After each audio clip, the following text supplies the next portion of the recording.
To jest podcast Świat. Zaprasza Wojciech Cegielski, korespondent zagraniczny Polskiego Radia.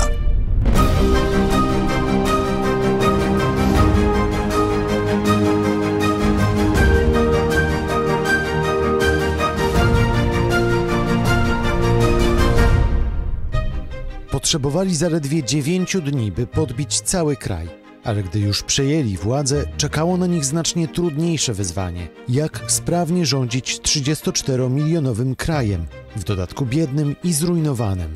2 miesiące temu talibowie podbili Afganistan i wrócili do władzy w Kabulu. Obiecali wtedy, że będą szanować kobiety, pozwolą wyjechać chętnym i że nie będą mścić się na dawnych wrogach.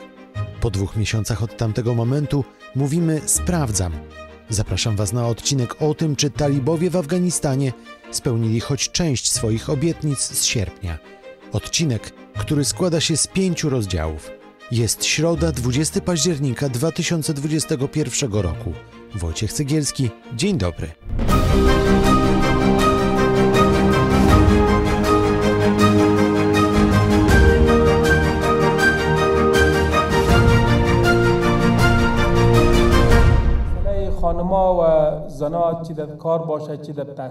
Na ten moment talibowie czekali 2 dekady. 17 sierpnia, 2 dni po przejęciu władzy, rzecznik talibów zorganizował pierwszą w historii ruchu konferencję prasową. Żadne wydarzenie w Afganistanie nie cieszyło się w ostatnich latach tak wielkim zainteresowaniem dziennikarzy. To właśnie wtedy Zabihullah Mujahid złożył pierwsze obietnice. Kobiety będą miały utrzymane swoje prawa, czy to w pracy, czy w innych czynnościach. Kobiety są ważną częścią społeczeństwa. Gwarantujemy im wszystkie ich prawa w granicach wyznaczonych przez islam. Rzecznik talibów zapewniał też, że media będą mogły swobodnie działać i że nowi władcy nie będą mścili się na urzędnikach dotychczasowego systemu. Kilka godzin wcześniej talibowie oficjalnie ogłosili zakończenie wojny w Afganistanie i amnestię dla ludzi z byłego już rządu.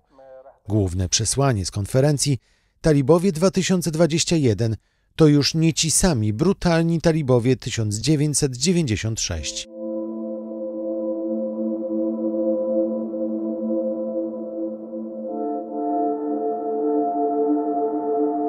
Jednak już wtedy pojawiły się informacje, że bojownicy zarówno w Kabulu, jak i w Heracie chodzą po domach i szukają byłych ministrów, ważnych urzędników, dziennikarzy, czy też szefów wojska czy policji. Znawcy Afganistanu przypominali, że 2 dekady temu, kiedy talibowie wprowadzili w kraju drakońskie prawo, także z początku zapewniali, że nikomu nie stanie się krzywda. Rozdział 1. Koniec wojny.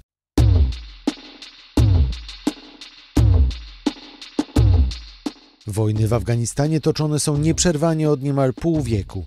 W ostatnich latach w kraju trwała wojna partyzancka między talibami a wojskami NATO.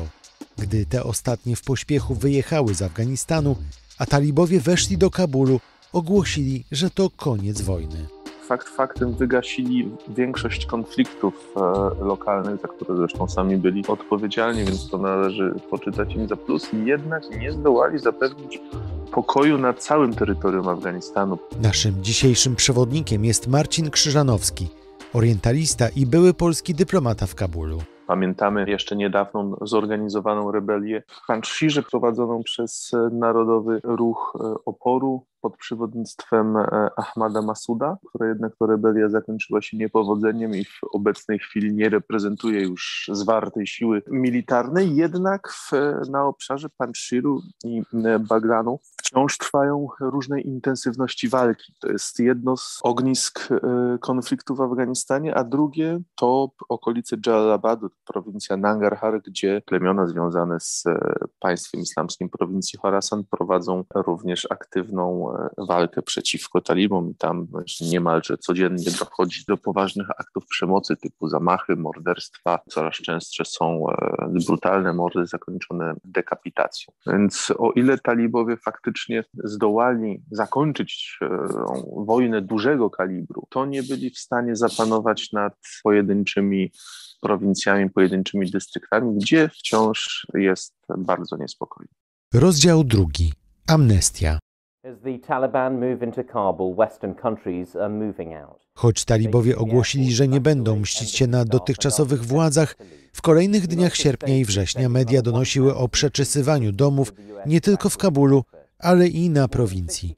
Bojownicy najczęściej szukali swoich największych wrogów, szefów wojska, policji czy służb specjalnych. Z jednej strony brak jest doniesień o jakichś masowych represjach, masowych aresztowaniach czy morderstwach. Z drugiej strony bardzo częste są doniesienia, niestety bardzo trudne do weryfikacji, to należy podkreślić, jakoby talibowie mieli dokonywać aresztowań, jak również zabójstw na wybranych członkach dawnego aparatu bezpieczeństwa.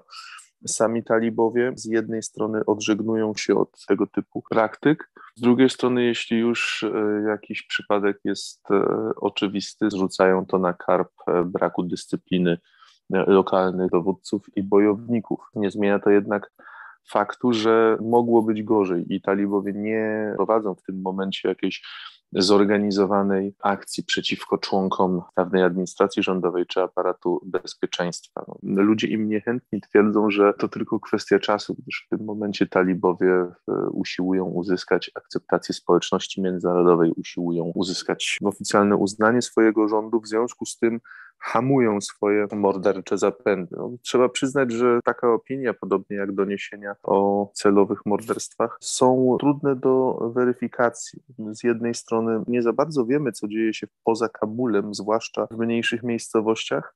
Z drugiej strony należy pamiętać, że na wojnie pierwszą ofiarą jest prawda, a propaganda zarówno talibów, jak i przeciwników ich rządów pracuje na pełnych obrotach. Marcin Krzyżanowski, orientalista i były polski dyplomata w Kabulu, jest dzisiaj naszym przewodnikiem po nowym Afganistanie, rządzonym przez talibów. Zanim przejdziemy do kolejnych rozdziałów, to zaproszę Was na naszego Instagrama. Tam znajdziecie arcyciekawe zdjęcia. Twarze Afgańczyków. Twarze, na których widać bardzo wiele. Wejdźcie na profil Świat The World na Instagramie i dzielcie się zdjęciami ze znajomymi. To jest podcast Świat.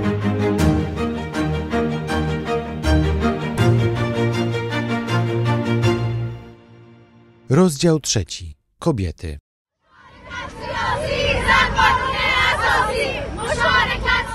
Wkrótce po tym, jak talibowie przejęli władzę, kobiety wyszły na ulice Kabulu i innych miast. Domagały się prawa do pracy i edukacji. Za poprzednich rządów talibów Afganki nie mogły nawet samodzielnie wychodzić z domów, nie mówiąc już o pracy czy nauce. Teraz poproszono je, by ze względów bezpieczeństwa nie przychodziły ani do pracy, ani do szkoły. Talibowie nie są jednorodną organizacją. Jednoczą w sobie wiele stronnic. Część z nich jest, można ich bardzo, bardzo umownie, naciągając definicję, nazwać lekko liberalnym. I ci jak najbardziej forsują otwarcie szkół dla dziewczynek, forsują równouprawnienie w przestrzeni publicznej. Natomiast nieprzyjazne im stronnictwo, to bardziej radykalne, stosuje dużo bardziej radykalną interpretację islamu i praw szariatu, gdzie właśnie kobieta powinna siedzieć w domu, jeśli wychodzić, to tylko i wyłącznie w towarzystwie męskiego krewnego, a dostęp do edukacji byłby im ograniczony do niezbędnego minimum albo nawet do zera. Jeśli chodzi o stan faktyczny, to również jest on trudny do oceny. Z jednej strony w większości kraju szkoły dla dziewcząt są zamknięte i talibowie ustami swych najwyższych przedstawicieli tłumaczą to względami bezpieczeństwa. Ja dodam też od siebie, że bardzo dużym problemem, do którego talibowie się nie odnoszą w tym temacie, są też pensje dla nauczycieli, których w tym momencie nie ma kto i nie ma z czego płacić. Z drugiej jednak strony w północnych, czyli tych, można powiedzieć, bardziej liberalnych z afgańskiego punktu widzenia prowincjach, dziewczynki już chodzą do szkoły, już chodzą i do podstawówek, i do szkół średnich. Na Uniwersytecie w Kabulu, tylko znowuż jest to informacja nie do końca potwierdzona, ale wydaje mi się wiarygodna, zaczęły się już zajęcia również dla kobiet, z tym, że oczywiście sale lekcyjne, sale dydaktyczne są przedzielone zasłoną i ta część męska jest ściśle oddzielona od części damskiej. Więc tutaj, jeśli chodzi o akurat tą obietnicę talibów, można powiedzieć, że idą w stronę jej realizacji. realizacji. Oczywiście też należy brać pod uwagę to, że być może w niedługim czasie palmę pierwszeństwa w ruchu przejmie stronnictwo radykalne i temat powrotu dziewcząt do szkół po prostu upadnie. Rozdział 4. Nowe władze.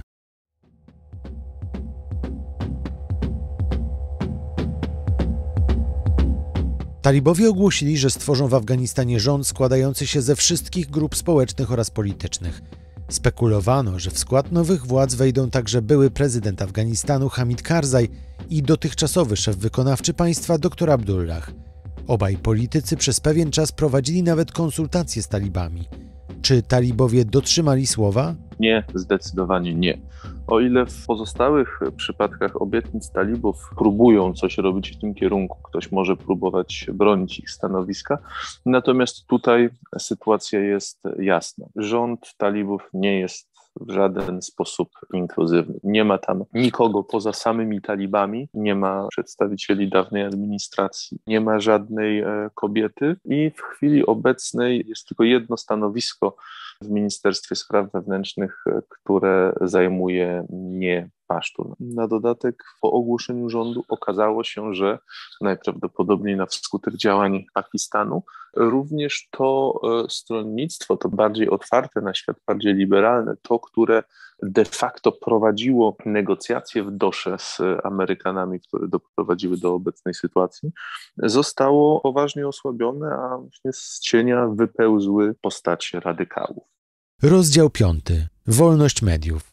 Z prowincji wymiotło wszystkich niemalże dziennikarzy, a ci, którzy tam pozostali, próbują pracować, narzucają sobie autocenzurę albo działają na sposób partyzancki, czyli po prostu starają się przesyłać swoje nie do końca zgodne z linią talibów relacje do zaprzyjaźnionych redakcji w sposób zakonspirowany, tak żeby nie zdradzić swojej tożsamości i nie narazić się na szykany. Zupełnie inaczej sytuacja wygląda w Kabulu i większych miastach, które są w relatywnie dobrej kondycji pod tym względem. Natomiast na prowincji jest bardzo kiepsko. Talibowie nie zablokowali mediów tradycyjnych, czyli gazet, nie zablokowali telewizji ani radia, natomiast kontrolują przekaz. Oczywiście on musi być zgodny z zasadami islamu, tej jego purytańskiej interpretacji. Jednakże zagraniczni dziennikarze wciąż i bezustannie przyjeżdżają do Afganistanu i relacjonują sytuację stamtąd w sposób relatywnie nieskrępowany. Z kolei afgańscy dziennikarze są traktowani dużo gorzej. Są już doniesienia o tymczasowych aresztach dla dziennikarzy i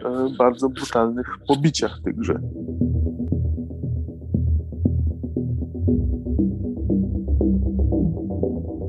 To na koniec zapytam, skoro talibowie w dużej mierze nie spełnili obietnic, choć nie wszystkich, to w którą stronę to teraz pójdzie? Czy ten Afganistan za kilka miesięcy, kilka lat to będzie Afganistan bliższy temu Afganistanowi z XX wieku, czy jednak to będą talibowie 2.0?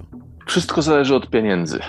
Jeśli talibowie nie będą w stanie chociażby płacić urzędnikom, płacić nauczycielom, no to cały system usług publicznych, cały system zarządzania miastami po prostu zapadnie się w sobie. Potężne bezrobocie doprowadzi do wzrostu przestępczości, do wzrostu niezadowolenia społeczeństwa, na co społeczeństwo najprawdopodobniej zareaguje oporem, a talibowie represjami i Afganistan w tym momencie znajduje się moim zdaniem na takiej równi pochyłej, która prowadzi właśnie wprost w rzeczywistość lat 90. Ja niestety jestem pesymistą, jeśli chodzi o rozwój sytuacji i obawiam się, że talibowie nie będą w stanie poradzić sobie z kryzysem gospodarczym, a ten z kolei doprowadzi do wybuchu społecznego niezadowolenia, no i będziemy mieli na karku prawdopodobnie kolejną wojnę domową w ciągu najbliższych lat. Marcin Krzyżanowski, orientalista i były polski dyplomata w Kabulu o niezbyt optymistycznej teraźniejszości i przyszłości Afganistanu pod rządami talibów i o w większości niespełnionych obietnicach nowych władców Afganistanu. W tym odcinku to już wszystko, a ja tradycyjnie przypomnę jeszcze, że premierowych odcinków możecie słuchać w każdą środę na stronie podcasty.polskieradio.pl oraz na innych dobrych platformach podcastowych, w tym Spotify, SoundCloud, Apple Podcast, Google Podcast i Stitcher. Zapraszam też do polubienia strony na Facebooku Świat _ The World i do subskrypcji kanału na YouTube, także pod nazwą Świat The World. Tam oprócz środowych podcastów w każdy piątek znajdziecie także premiery filmowe. Wojciech Cegielski dziękuję za uwagę i do usłyszenia. To był podcast Świat. Do usłyszenia w kolejnym odcinku.